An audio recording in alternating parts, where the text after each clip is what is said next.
साथियों नमस्कार। हम लोग इसके पहले चर्चा कर चुके हैं अंग्रेज़ों के भारत आगमन पर अंग्रेजी कंपनी के इतिहास के बारे में। वीडियो बहुत लंबा हो जाता है, इसलिए इस टॉपिक को हमने 2 भागों में डिवाइड किया है ताकि आपको भी सुविधा रहे। ज़्यादा लंबा होने पे अपलोड होता है तो साउंड इफ़ेक्ट आने कोई प्रॉब्लम आना, कई तरह की प्रॉब्लम आने लगती हैं। तो अभी हमने अंग्रेजी कंपनी का इतिहास देखा। वो कंपनी के आंतरिक मामलों में उठापटक चलती रही, लेकिन आप ये जान लीजिए कि 31 दिसंबर 1600 ईस्वी को महारानी एलिजाबेथ प्रथम द्वारा शाही अनुमति प्राप्त पुरानी कंपनी ही, मूल कंपनी ही व्यापार में सक्रिय रही और उसकी व्यापारिक गतिविधियां क्या रहीं, इन पर हम बात करेंगे। 1600 ईस्वी में अंग्रेजी कंपनी की स्थापना के बाद कंपनी का प्रारंभिक उद्देश्य था लाभकारी मसाला व्यापार में हिस्सेदारी प्राप्त करना। इसीलिए अंग्रेजी कंपनी के प्रारंभिक 2 व्यापारिक अभियान दल, पहला व्यापारिक अभियान दल 1601 से 1604 के बीच और दूसरा व्यापारिक अभियान दल 1604 से 1606 के बीच कहाँ की यात्रा पर गया? दक्षिण पूर्व एशिया। दक्षिण पूर्व एशिया में कहाँ? जावा को बंटम भी कहते थे। एक नाम क्या मिलता है जावा का? बंटम। सुमात्रा, मैं इसलिए बता दे रहा हूँ, कभी कभी पूछ लेता है पुराना नाम। सुमात्रा का नाम क्या मिलता है? आचिन। और मलक्का को मलक्का ही कहते थे, मलाया कह दिया जाता है कभी कभी, मलक्का। तो प्रारंभिक जो अंग्रेजी कंपनी के व्यापारिक अभियान दल हैं, ये 2 व्यापारिक अभियान दल जावा, सुमात्रा और मलक्का की यात्रा पर गए दक्षिण पूर्व एशिया में और खूब मसालों को लेकर वहाँ से आए, लाभ अर्जित किया। पूर्व की ओर जो अंग्रेजी कंपनी का जाने वाला तीसरा व्यापारिक अभियान दल था, उसने निर्णय लिया कि भारत के सूरत शहर में कंपनी स्थापित करने का प्रयास करेगा और इसके लिए ब्रिटिश सम्राट जेम्स प्रथम से कंपनी ने सिफारिश की कि भाई मुग़ल सम्राट जहांगीर से हमें परमिशन दिलाइए, आप दूत भेजेंगे तो एक अलग ही प्रभाव पड़ेगा। इसलिए ब्रिटिश सम्राट जेम्स प्रथम ने सूरत फैक्ट्री की अनुमति लेने के लिए कैप्टन हॉकिंस को 1608 में किसे भेजा? कैप्टन हॉकिंस को।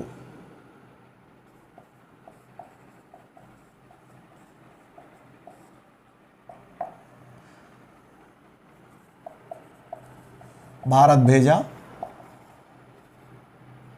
और हॉकिंस हेक्टर नामक समुद्री जहाज से चलकर 1608 के अंत में कहाँ पहुंचा? सूरत। और अंग्रेजी फैक्ट्री का काम भी शुरू हो गया था 1608 में। फिर 1609 के प्रारंभ में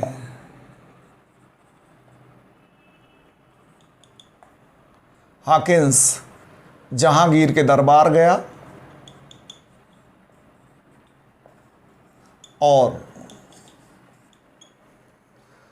जहांगीर ने हॉकिंस का स्वागत किया, उसे 400 का मनसब दिया। मनसब माने ओहदा, मनसबदारी व्यवस्था पढ़ाऊंगा जब मैं आपको मेडुअल पढ़ाऊंगा। और खान की उपाधि दी, 400 का मनसब दिया, खान की उपाधि दी। और जहांगीर ने हॉकिंस का अनुरोध स्वीकार करते हुए सूरत में अंग्रेजी फैक्ट्री के लिए फरमान जारी कर अनुमति भी दे दी। फरमान, ऑर्डर जारी किया और हॉकिंस को सूरत फैक्ट्री के लिए अनुमति दे दी। जब ये बात पुर्तगालियों को पता चली, उन्होंने इसका विरोध किया। वो बहुत पहले से सूरत में जमे हुए थे, भरपूर टैक्स दे रहे थे जहांगीर को। तो पुर्तगालियों के दबाव के चलते जहांगीर ने फरमान वापस ले लिया, यानी जो अनुमति दी थी हॉकिंस को वो रद्द कर दी। इसके बाद हॉकिंस ने 1611 में दरबार छोड़ा। आगरा स्थित जो मुगल दरबार था वहां से गया।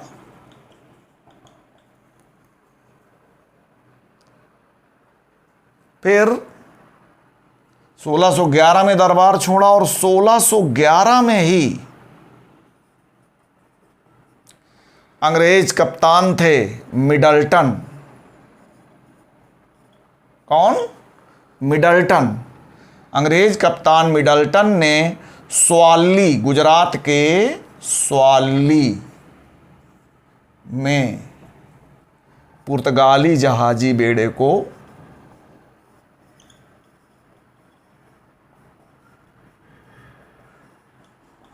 हराया, पराजित कर दिया। ठीक है। गुस्से में अंग्रेजों ने कार्रवाई की। फिर अगले साल 1612 में अंग्रेज कप्तान बेस्ट ने, आप जानते हैं अंग्रेज डच लगभग एक साथ पूर्व की ओर अग्रसर हुए थे, और जानते हैं कि डचों और अंग्रेजों का संघर्ष किससे होता है? पुर्तगालियों से। तो देखिए ये संघर्ष ही तो है। तो अंग्रेज कप्तान बेस्ट ने सूरत में पुर्तगालियों को निर्णायक रूप से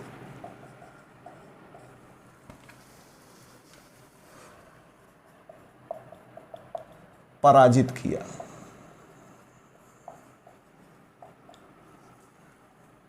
ठीक है। अब पुर्तगालियों का प्रभाव सूरत से समाप्त हो गया। आता है जहांगीर ने जैसे ही अंग्रेजों और पुर्तगालियों के बीच चले संघर्ष में सूरत से पुर्तगालियों का प्रभाव समाप्त हुआ, वैसे ही 1613 में जहांगीर ने पुनः सूरत फैक्ट्री के लिए फरमान जारी कर दिया और अनुमति दे दी। ठीक है। पुनः सूरत फैक्ट्री के लिए फरमान जारी कर अनुमति दे दी। इस प्रकार उत्तर भारत में अंग्रेजों द्वारा स्थापित की गई पहली फैक्ट्री 1613 में क्या मानी जाती? सूरत। एक बड़ा विवाद का विषय है कि भारत में अंग्रेजों की पहली फैक्ट्री कौन थी जो स्थापित की गई। मैं आपको बता दूं, जब ये सूरत में बवाल चल रहा था उसके पहले ही अंग्रेजों ने 1611 में गोलकुंडा राज्य के, जहां आज आंध्र प्रदेश है, गोलकुंडा राज्य के प्रसिद्ध बंदरगाह मसूलीपट्टनम में अपनी फैक्ट्री स्थापित कर ली थी, जो भारत में लीगली, कानूनी तौर पर लीगली स्थापित की गई अंग्रेजों की पहली फैक्ट्री मानी जाती है। और जो मैं बता रहा हूँ आप बिपिन चंद्रा द्वारा लिखी गई 12th की NCERT में देख सकते हैं, इंटरमीडिएट की यही बात लिखी हुई है। तो भारत में अंग्रेजों की पहली फैक्ट्री, एक्चुअली हुआ क्या कि गोलकुंडा राज्य मुगल साम्राज्य से बाहर था। दक्षिण में 4 राज्य थे, खानदेश, अहमदनगर, बीजापुर, गोलकुंडा। खानदेश, अहमदनगर, बीजापुर, गोलकुंडा, ये 4 राज्य थे। खानदेश अकबर ने जीत लिया था, फिर अहमदनगर पर आक्रमण शुरू किए थे। कुछ भूभाग अहमदनगर का जीता भी था, मुगल काल पढ़ाऊंगा तो मैं चर्चा करूंगा इसकी। और बीजापुर और गोलकुंडा तो औरंगजेब जीतता है ना। बीजापुर 1686 में मुगल साम्राज्य मिलाया जीतकर औरंगजेब ने, और गोलकुंडा 1687 में मिलाया। तो अभी तो मुगल साम्राज्य के बाहर था, तो गोलकुंडा के सुल्तान से परमिशन लेकर लीगली 1611 में मछलीपट्टनम में अपनी फैक्ट्री स्थापित कर ली थी, जबकि लीगली ये 1613 में सूरत में फैक्ट्री स्थापित की अंग्रेजों ने, जो उत्तर भारत की पहली फैक्ट्री है। इसके बाद ब्रिटिश सम्राट जेम्स प्रथम ने अपने दूसरे राजदूत के रूप में 1615 ईस्वी में दूसरे राजदूत के रूप में किसे भेजा था? सर टॉमस रो को भारत भेजा, ताकि ये जाएं जहांगीर के दरबार में और सूरत के अलावा अन्य स्थानों पर फैक्ट्रियां खोलने के साथ साथ अन्य व्यापारिक सुविधाएं, जितना संभव हो सके व्यापारिक सुविधाएं प्राप्त करने का प्रयास करें। क्योंकि सूरत की घटना के बाद अंग्रेजों और जहांगीर के बीच संबंध काफ़ी अच्छे हो गए थे। और टॉमस रो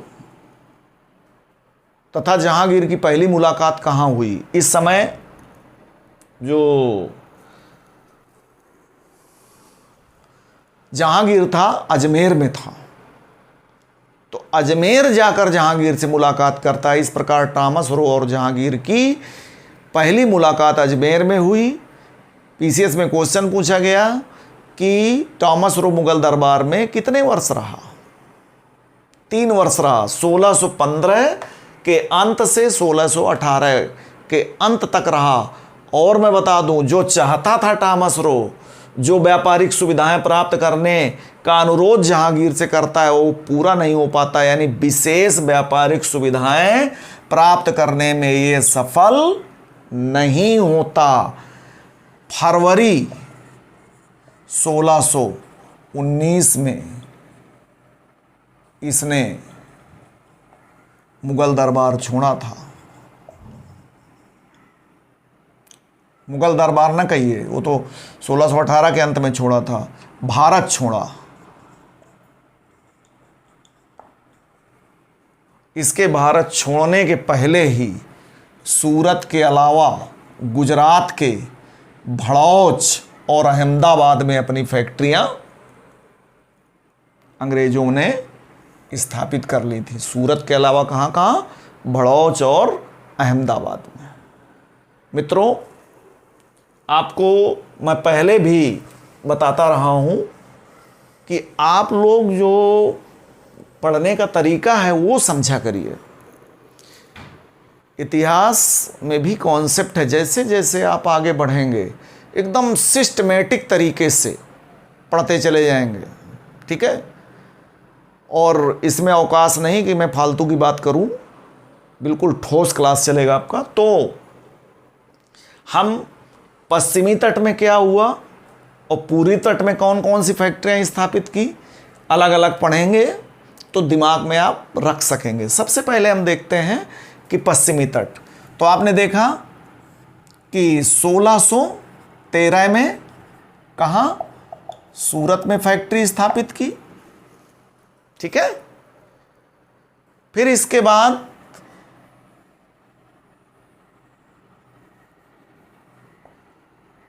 फारस की खाड़ी स्थित ओरमुज, जिसे ओरमुज पर पुर्तगालियों का कब्जा था, तो पुर्तगालियों को पराजित करके 1622 में सूरत के बाद कहाँ, भड़ाओच और अहमदाबाद में, टॉमस रोक भारत छोड़ने के पहले ही फैक्ट्रियां स्थापित कर ली थी। 1622 में पुर्तगालियों को पराजित कर फारस की खाड़ी स्थित होरमुज लिखा मिलता है, ओरमुज पढ़ा जाता है, ओरमुज बंदरगाह पर अधिकार कर लिया, तो अंग्रेजों का फारस की खाड़ी होकर व्यापार शुरू हो गया। फिर नील प्राप्ति के उद्यान में रखते हुए अंग्रेजों ने 1623 में उत्तर प्रदेश के आगरा में फैक्ट्री स्थापित की। आगरा मुगलों की राजधानी भी थी, और आगरा के निकट, मैंने बताया था पिछले लेक्चर में, बयाना है, भरतपुर राजस्थान में पड़ता है, आगरा के बिल्कुल निकट है। आप लोग पीसीएस की परीक्षा देने जाते हैं तो चाहते हैं कि भरतपुर, राजस्थान पीसीएस का एग्ज़ाम देने जब जाते हैं कि भरतपुर सेंटर मिल जाए तो रुकेंगे आगरा में, आराम से सुबह बस में बैठेंगे, जल्दी चले जाएंगे।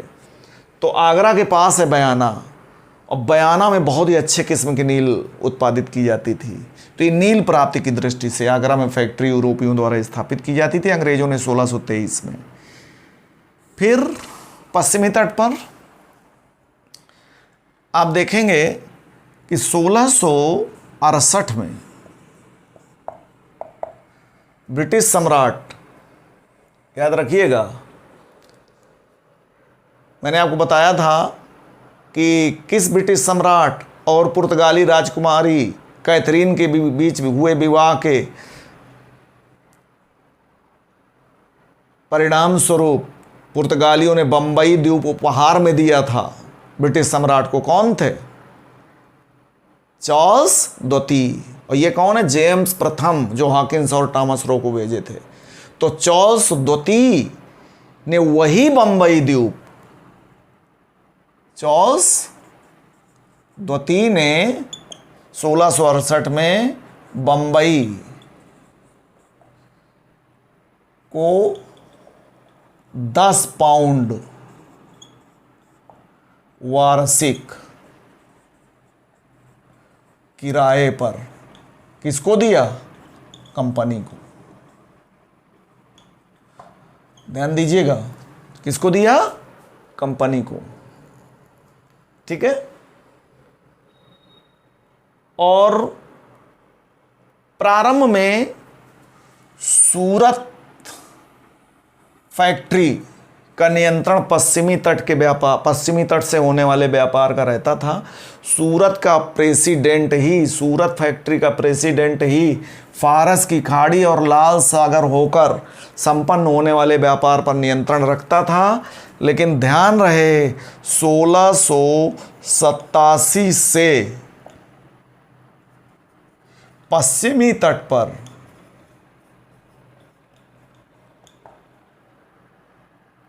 सूरत के स्थान पर किसे मुख्यालय बनाया गया? सूरत के स्थान पर बंबई को मुख्यालय बनाया गया।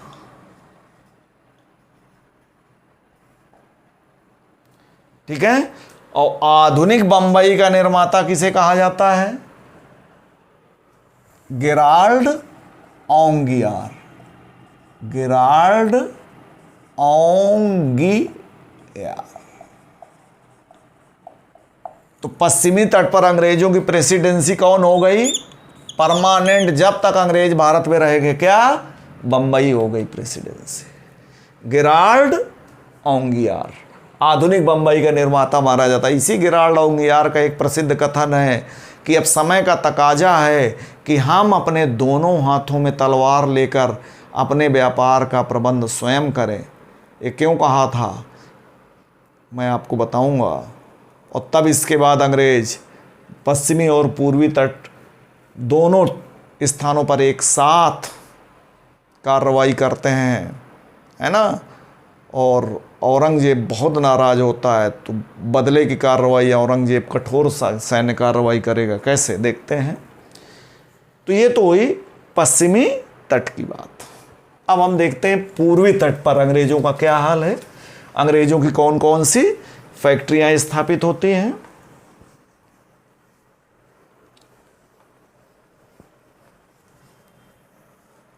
देखिए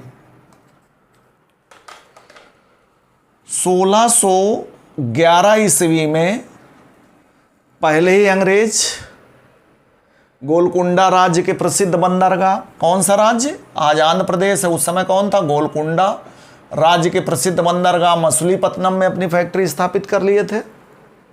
ठीक है, गोलकुंडा राज्य के प्रसिद्ध बंदरगाह। लेकिन याद करिए आप लोग, डचों की मछलीपट्टनम में कब फैक्ट्री स्थापित हुई थी, 1605 में, और 1611 में अंग्रेजों ने स्थापित की।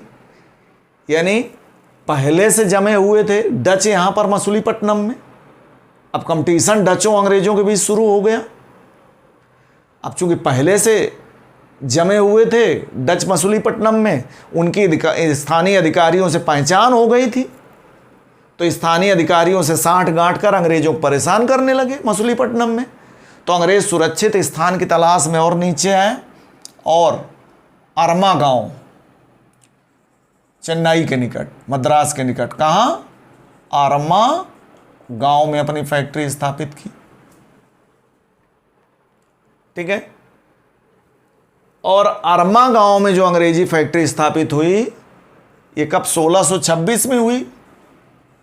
और ये अंग्रेजों की अरमा गांव फैक्ट्री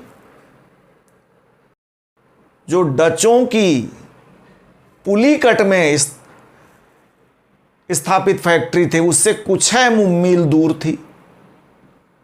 तो यहां भी डचों की फैक्ट्री पुलीकट थी ना, यहां भी डच अंग्रेजों को परेशान करने लगे। तब फिर पुनः सुरक्षित स्थान की तलाश करते हैं और गोलकुंडा बंदरगाह की ओर ध्यान देते हैं और गोलकुंडा के सुल्तान से मिलते हैं सीधे।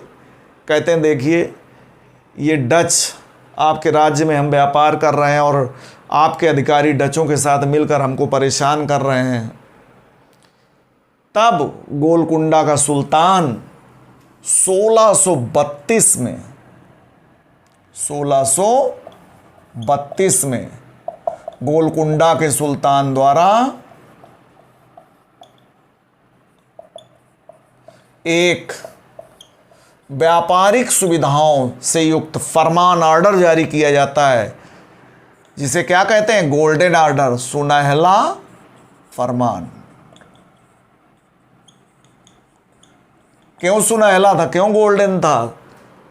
इस फरमान के द्वारा, इस फरमान में क्या कहा गया, इस फरमान के द्वारा क्या सुविधा मिली अंग्रेजों को? इस फरमान में कहा गया मात्र 500 पैगोडा, एक पैगोडा बराबर 3.5 रुपए, 500 पैगोडा वार्षिक अदा करने के बदले अंग्रेज 500 पैगोडा टैक्स वार्षिक अदा करने के बदले अंग्रेज गोलकुंडा के समस्त बंदरगाहों से व्यापार कर सकते हैं। कहीं जगह जगह टैक्स नहीं देना पड़ेगा, क्योंकि अंग्रेजों की शिकायत यही थी कि डच स्थानीय अधिकारियों से मिलते हैं और साठ गांठ करके आपस में अंग्रेजों को परेशान करते हैं, खूब घूस मांगते हैं। तो सीधे इस शिकायत को ध्यान में रखते हुए कहा 500 पैगोडा एक मुश्त दो और कोई टैक्स नहीं देना पड़ेगा किसी अधिकारी को, अब व्यापार करो। इसीलिए, और ये पहले यूरोपी थे जो इस तरह का फरमान प्राप्त करते हैं। ठीक है, फिर 1633 में उड़ीसा के हरिहरपुर एवं बालासोर, कहां पर, हरिहरपुर एवं बालासोर में अपनी फैक्ट्रियां स्थापित करते हैं। ठीक है, इसके बाद देखिए कितना मजबूत अपने को बनाते हैं।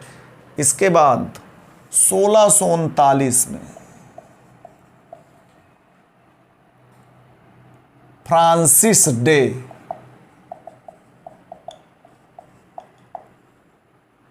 नामक अंग्रेज चंद्रगिरी, पतनशील विजयनगर की राजधानी थी इस समय क्या, चंद्रगिरी, चंद्रगिरि के राजा से मद्रास को पट्टे पर लिया। किसने? फ्रांसिस डे ने। किसको लिया? मद्रास एक गांव था उस समय, मद्रास को पट्टे पर लिया और यहाँ फोर्ट सेंट जॉर्ज, एक किलाबंद फैक्ट्री स्थापित की, जिसे क्या कहा गया? फोर्ट सेंट जॉर्ज, है ना। और आपको मैं बता दूं कि आगे चल करके ये फोर्ट सेंट जॉर्ज फैक्ट्री कब स्थापित की? 1639 में। आगे चल करके फोर्ट सेंट जॉर्ज को ही हेड ऑफिस यहाँ पर बनाया जाता है, जिसे क्या कहते हैं? मद्रास।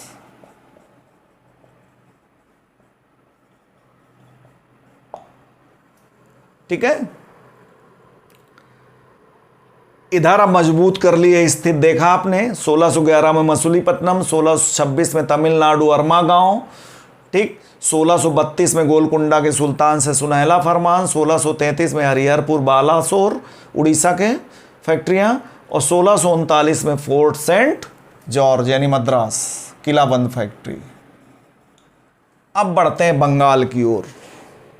बंगाल में मुगल सम्राट शाहजहां का पुर्तगालियों को लेकर बड़ा खराब अनुभव रहा था, इसलिए अंग्रेज़ों को बंगाल में व्यापार की तो शुरू में परमिशन नहीं दे रहा था। शाहजहां 1640 के बाद सिर्फ इतना परमिशन देता है, कोई फैक्ट्री नहीं स्थापित करने के बंगाल में, आप जाइए शांतिपूर्वक व्यापार करिए। अंग्रेज़ों को बंगाल में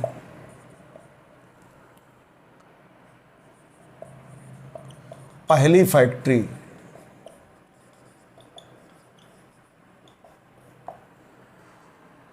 1651 में, कब? 1651 में, कहाँ?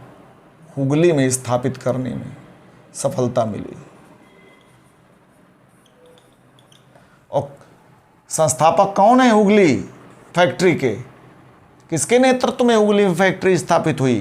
कैप्टन ब्रिजमैन के नेतृत्व में।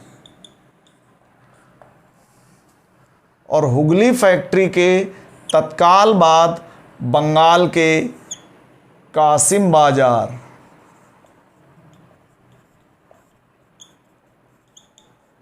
एवं पटना में भी अंग्रेजी फैक्ट्रियां स्थापित होती हैं। तो बंगाल की पहली फैक्ट्री क्या हो गई? हुगली, जो कैप्टन ब्रिजमैन द्वारा स्थापित की गई। ठीक है।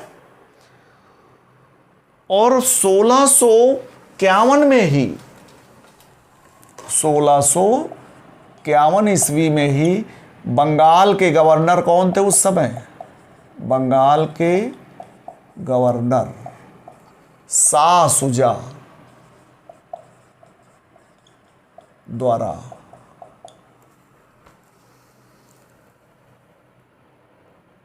फरमान जारी किया जाता है, जिसमें कहा गया 3000 रुपये वार्षिक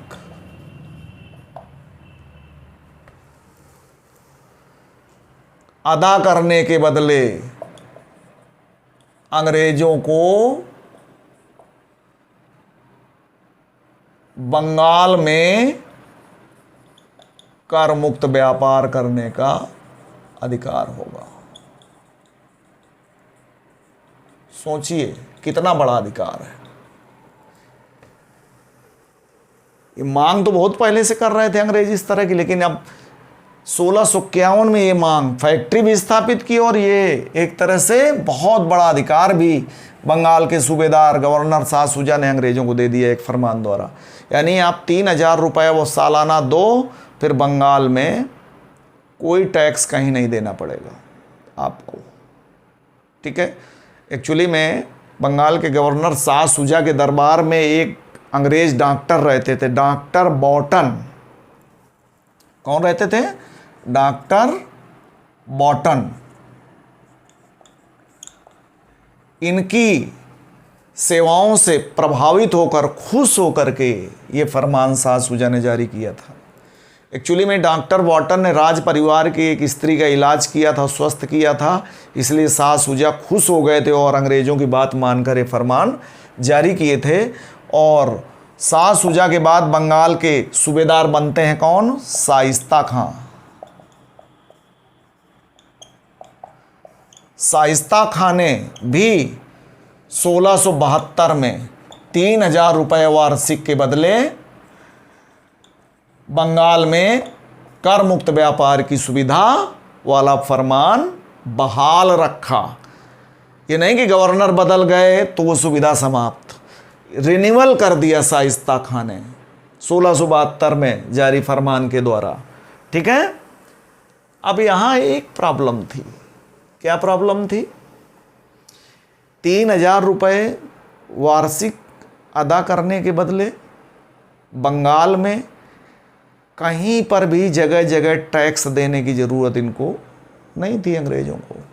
लेकिन जब ये सुविधा नहीं मिली हुई थी, 1640 से ही बंगाल आकर व्यापार कर रहे थे, तो ये क्या करते थे? अधिकारियों को घूस देते थे, है ना, और घूस देकर अपना माल पास करा देते थे। बंगाल के राजकोष को घाटा होता था, टैक्स नहीं मिलता था। घूस देने की आदत तो अंग्रेज़ों ने डाली। अब जब ये फरमान मिल गया कि भाई 3000 एक मुश्त बंगाल के राजकोष में जमा कर दो और आपको कहीं पर भी कोई टैक्स नहीं देना, तो अधिकारों को घूस मिलना बंद हो गई। तो अधिकारी परेशान करना शुरू कर दिए अंग्रेज़ों को कि भाई आप तो कोष में जमा कर देते हो, हमारा हिस्सा कहाँ है? वो अतिरिक्त चुंगी के लिए, अतिरिक्त धन के लिए अंग्रेज़ों को बराबर, इस फरमान के बावजूद अतिरिक्त धन के लिए अंग्रेज़ों को बराबर परेशान करते रहे। हार कर अंग्रेज़ों ने परेशान होकर कहा भी इस गवर्नर से काम नहीं चलेगा। तब परेशान होकर के सीधे अंग्रेज़ों ने मुगल बादशाह औरंगजेब से इसकी शिकायत की कि आपके सूबेदार ने हमको जो फरमान जारी किया है, उस फरमान की बात आपके अधिकारी नहीं मान रहे हैं और अतिरिक्त धन के लिए मुझे लगातार हम लोगों को परेशान कर रहे हैं। बड़े ध्यान से औरंगजेब ने सुनी इनकी शिकायत अंग्रेज़ों की, और औरंगजेब ने 1680 में औरंगजेब ने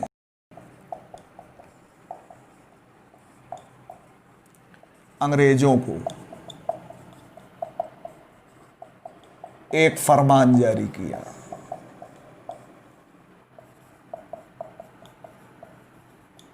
जिसमें क्या कहा गया कि अंग्रेज 2% चुंगी प्लस 1.5% जजिया कर भी अदा करेंगे।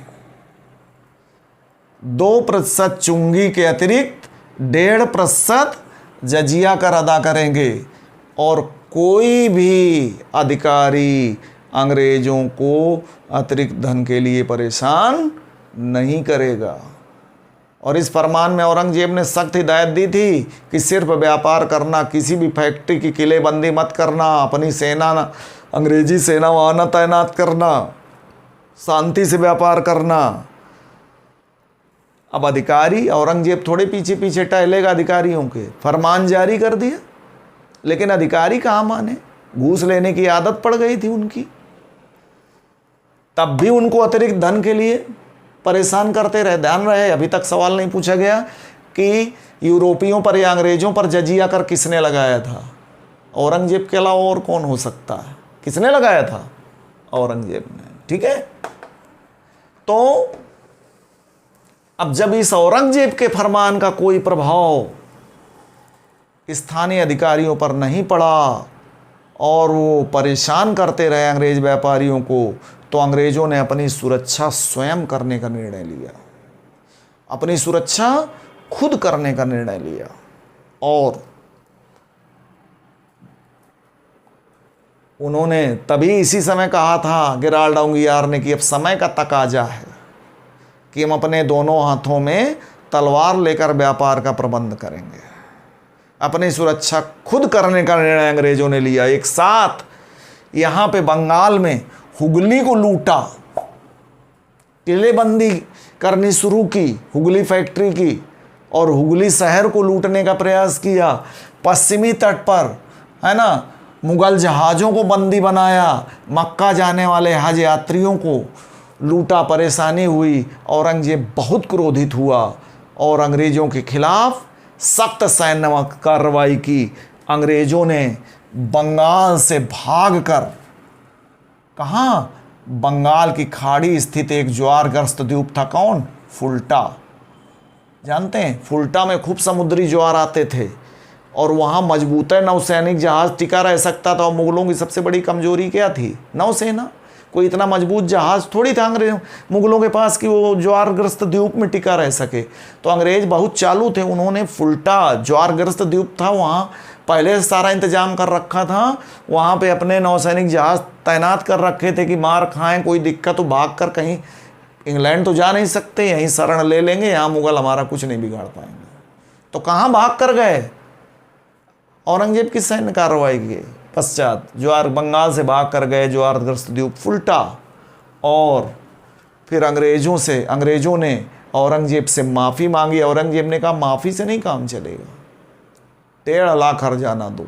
माफ़ी मांगी, 1.5 लाख रुपए हर्जाना अदा किया, तब जाकर बंगाल में अंग्रेज़ों को दोबारा व्यापार। अब 1.5 लाख दिए हैं, इसका मतलब सोचिए बंगाल से होने वाले व्यापार में उनको कितना लाभ हो रहा होगा। 1.5 लाख रुपए हर्जाना दे रहे हैं, है ना। तो दोबारा इस समझौते, जब समझौता हो गया मुगल सम्राट से, तो समझौते के पश्चात डरते डरते 1690 में बंगाल लौटा कौन, जॉब चारनॉक। जॉब चारनॉक की इस समय लीडर था, उसी के नेतृत्व में सब बवाल हो रहा था। 1690 में अंग्रेज जॉब चारनॉक ने बंगाल लौटकर कहाँ, सुतनुती में एक फैक्ट्री स्थापित की। फिर 1691 में बंगाल के तत्कालीन सूबेदार इब्राहिम खां, बंगाल के उस समय सूबेदार कौन थे, इब्राहिम खां। इब्राहिम खां ने एक फरमान जारी कर 3000 वार्षिक के बदले कर मुक्त व्यापार की सुविधा अंग्रेजों को बहाल कर दी। ठीक है, पुरानी स्थिति में आ गए अंग्रेज बंगाल में समझौते के बाद। फिर इसके बाद 1698 में, देखिए बहुत महत्वपूर्ण बात, 1698 में बंगाल के तत्कालीन सूबेदार कौन थे, अजीम उस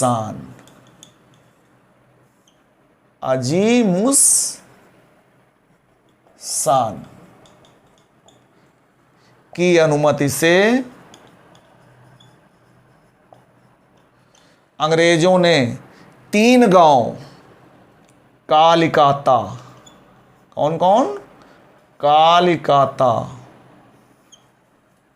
सुतनुती और गोविंदपुर, इन 3 गांवों की जमींदारी, कालिकाता, सुतनुती और गोविंदपुर नामक 3 गांवों की जमींदारी मात्र 1200 रुपये में प्राप्त कर ली अंग्रेजों ने। किसके नेतृत्व में, जॉब चारनॉक के नेतृत्व में सौदा हुआ था, अंग्रेजों ने किया था। और इन गांवों का जमींदार था शोभा सिंह, जिसने ये सौदा कराने में भूमिका अदा की थी। ठीक है, और इन्हीं तीनों गांव कालिकाता, सुतनुती और गोविंदपुर नामक 3 गांवों को मिलाकर जॉब चारनॉक के नेतृत्व में अंग्रेजों ने 1700 ईस्वी में एक किलाबंद व्यापारिक बस्ती या फैक्ट्री फोर्ट विलियम की स्थापना की बंगाल में, जिसे कलकत्ता के नाम से भी जाना गया। इसीलिए आधुनिक कलकत्ता का निर्माता किसे माना जाता है? जॉब चार्नक को।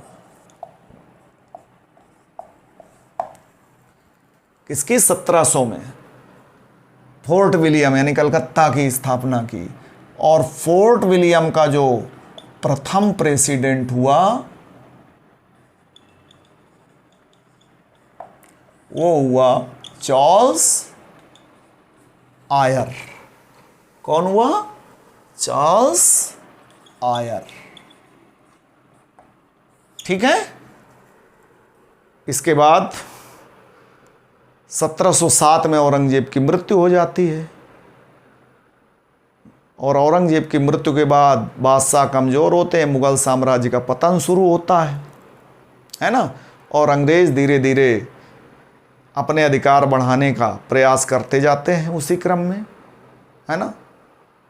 तो इसके आगे की चर्चा थोड़ा सा रह गया इसमें फर्रुखसियर का फरमान, फिर थोड़ा सा डेन के बारे में बात करेंगे और फिर पढ़ेंगे फ्रांसीसियों का भारत आगमन अगले लेक्चर में। और ये लेक्चर मैं यहीं समाप्त करता हूँ। धन्यवाद।